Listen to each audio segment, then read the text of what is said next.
Uygur Türklerinin anası olarak bilinen Rabia Kadir'in hayatını konu alan bir belgeselin uluslararası Melbourne Film Festivali'nde gösterilecek olması Avustralya-Çin ilişkilerinde gerginlik yarattı. Çin belgeselin festivalden çekilmesini istiyor.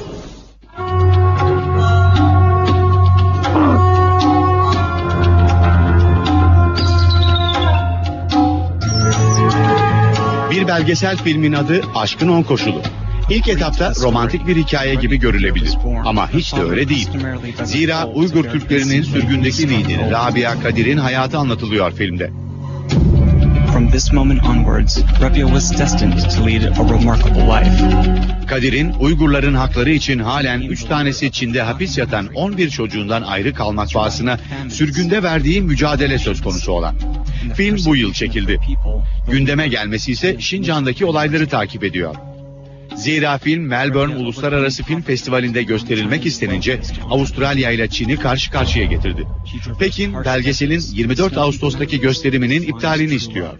Çinli yetkililer Kadir'in Şincan'da çıkan olayların sorumlusu olduğunu, ayrılıkçı militanların lideri olan bir kişiyi yücelten filmin gösteriminin kabul edilemez olduğunu savunuyor. Ancak baskıları sonuç vermiş değil.